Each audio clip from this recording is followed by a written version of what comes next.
Welcome to part 3 of the video series where I tried to complete every game on the Disturbing Games iceberg. This week I tried to play games which were a bit longer, deprioritizing the ones which were 15 minutes in favour of ones which were a few hours. Mad Father!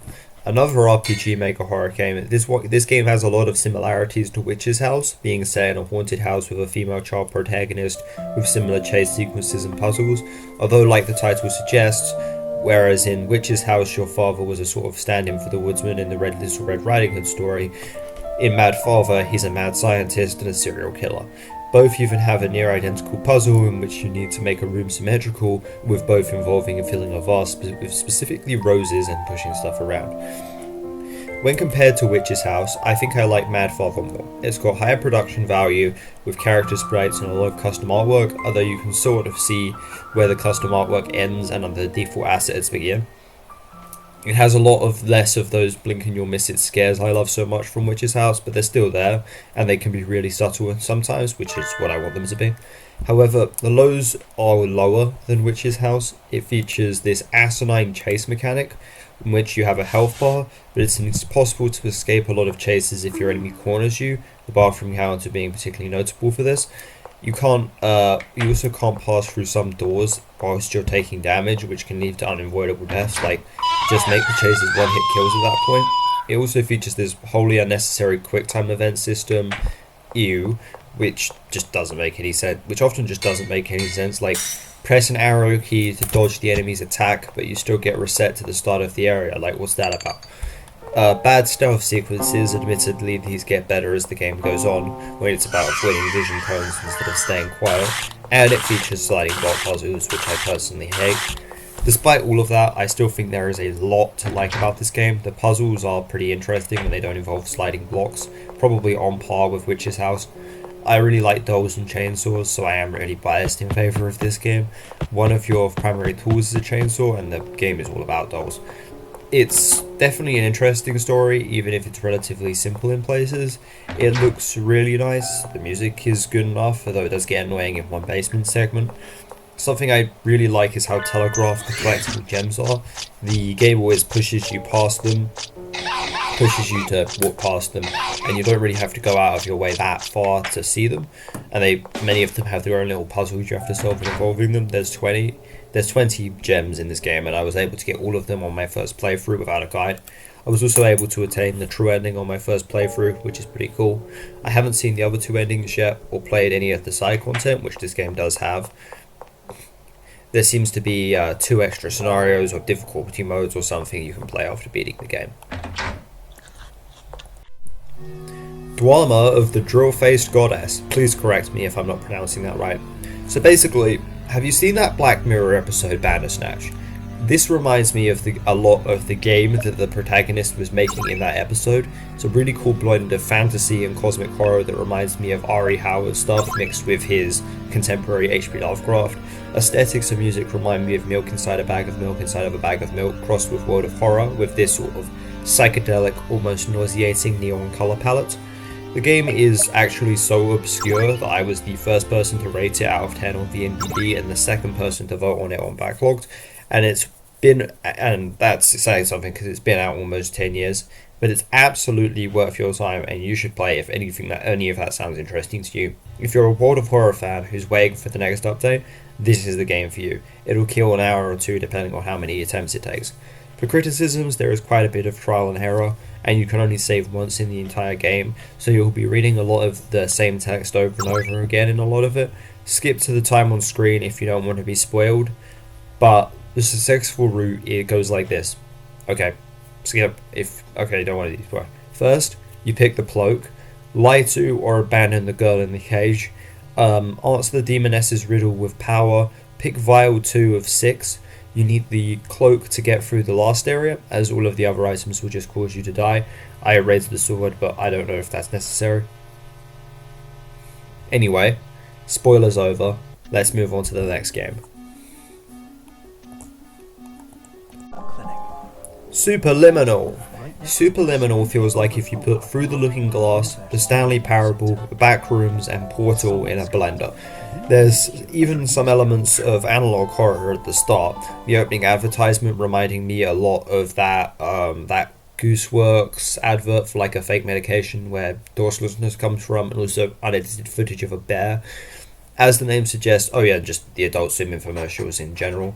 As the name suggests, it's all about liminal spaces, and as the name doesn't suggest, distorting objects around you with perspective to solve puzzles. Objects grow larger when they appear larger from your perspective, and vice versa. There's a lot of optical illusions in the environment, with you often being able to walk through what looks like solid objects or turn 2D textures into 3D objects by looking at them the right way. You can even make yourself bigger and smaller by coming out of doors that you've shrunk or grown respectively, but that's getting ahead of myself. I mentioned Portal because puzzles, and one of the two narrators is this sarcastic computerized voice, although she's not nearly as iconic as GLaDOS. I mentioned Through the Looking Glass because of the use of shrinking and growing and the recurring imagery of chess pieces. The environments and soundscapes are what remind me of the Stanley Parable and the Backrooms. It's not really disturbing at all, instead having a pretty chill tone and a positive message waiting for you at the end. There are some sequences reminiscent of the Ratman dens from Portal, but they aren't nearly as heavily on the implications or backstory that make those dens so disturbing. It's mostly about liminal aesthetics, with it becoming more psychedelic as you progress. I actually think the game's early parts are its weakest, where the puzzles are much more slow-paced, with the latter part becoming a sort of rapid-fire gauntlet of puzzles. It's a very creative game, especially in that second half, and probably has the most unique and interesting puzzles of any game I've talked about in these videos thus far. Check it out. Confirmed. You can move freely.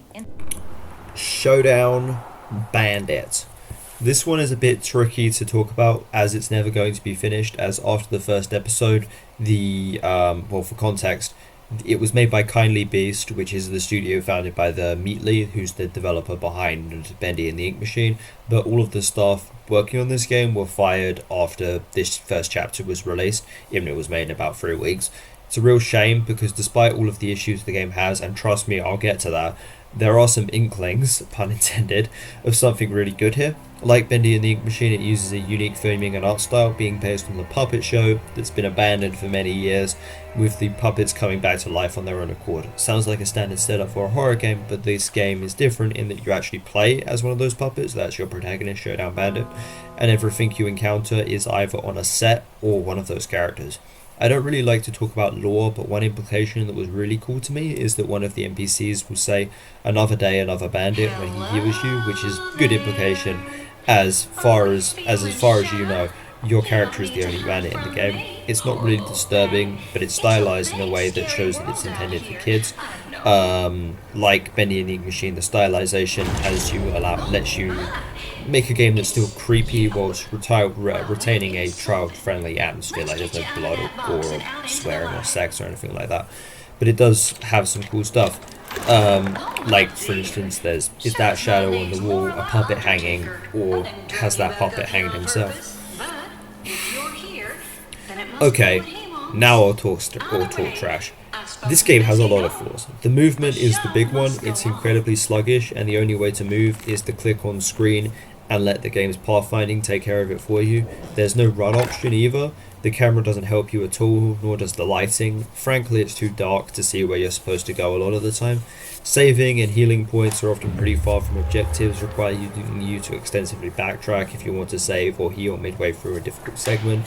I prefer the spider enemies, called arachnids, over the other enemies, because they're the only ones you can actually run past. There's also this one-hit kill enemy who can show up randomly, like the Crow Mauler from Fear and Hunger. Could help you if you get trapped between him and another enemy. The game has one of the worst on-rails shooting segments I've ever played, and I've played pretty much every Call of Duty campaign for an experiment, so I know what I'm talking about. I could go on, but I don't want to continue trashing a game that was made in like 3 weeks and everyone got fired over. There's a lot of stuff in this game where you can see evidence for what was planned for it, like there's collectible money that you can't spend on anything, there's unlockable costumes, only one level to use them in. Changing costumes even has its own room. If I was designing the game, I would have made the hideouts, as they're called, like Resident Evil save rooms, as they have really good music for that too. But alas, this game will never continue, and I probably will never be involved in it. If this game leaves you wanting more, I recommend the Gunstringer if you have a Kinect, and the Desperados series, which are Wild West themed stealth games, which this game sort of purports to be, but it isn't. Oh yeah, this game has no stealth mechanics, but still calls itself a stealth game, and involves stealth, and the characters will recommend using stealth throughout the game. It's really just kind of dumb.